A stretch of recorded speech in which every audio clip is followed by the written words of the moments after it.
ఏపీలో కూటమి ప్రభుత్వం ఎట్లా అనిపిస్తుంది? ఏపీలో కూటమి ప్రభుత్వం చాలా బాగుంది. వాళ్ళు చేసే పనులు కానీ, వాళ్ళు చేసేటువంటి ఆ రాజకీయాలు కానీ, వాళ్ళు చేసే పేదవాళ్ళకి అనుక్షణం వాళ్ళు పడే తపన, వాళ్ళు పడే బాధ చాలా బాగుంది. అంతా ఇంకా కొద్దిగా డెవలప్ చేయాలని నా బాధ. అంటే నా బాధ ఏంటంటే అమెరికా లాగో, సింగపూర్ లాగో, జపాన్ లాగో చేసేస్తే ఏపీలో టోటల్గా పేదరికం లేకుండా పోతే హ్యాపీ అని, అంతే. ఇంకేమైనా తప్ప కోరుకోడు తప్ప చెప్పండి, తప్ప ఇదే. అడే ఏపీలో పేదవాళ్ళు లేకుండా పోతే నాకు ఒక ఆనందం అండి.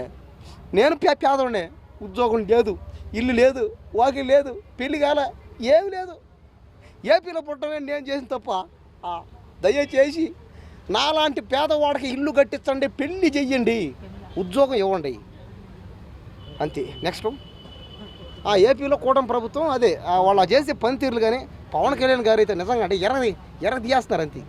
ఏం చేస్తారండి అయ్యి బాబు? ఎక్కడ అన్యాయం జరిగితే అక్కడ పోయి ఇమీడియట్గా వారిపోవడం, వాళ్ళకి న్యాయం చేయడం, వాళ్ళకి ఏదో డబ్బులు ఇచ్చేయడం. కాబట్టి ఇదంతా కూడా డబ్బు పంచడం కానీ, న్యాయం చేయడం కానీ ఇలాంటి వాళ్ళే కావాలన్నారు అందరూ. అతను ఫ్యూచర్లో ముఖ్యమంత్రి కాదు కదా, ప్రధానమంత్రి కూడా అయ్యే ఛాన్స్ ఉన్నాయని అంటున్నారు అందరూ. నేను కాదు, బయట అన్నారు. అది మీరు కూడా అదే కదా అన్నారు, మీరు అది ఓకే ఓకే అదే నమ్మకం, అదే నాది కూడా అదే నమ్మకం. అవ్వాలనే కదా ఆయన ప్రధానమంత్రి అవ్వాలనే నాకు కూడా హ్యాపీ. అతను రాష్ట్రపతి అవ్వాలి, ప్రధానమంత్రి అవ్వాలని నాకు ఉంది.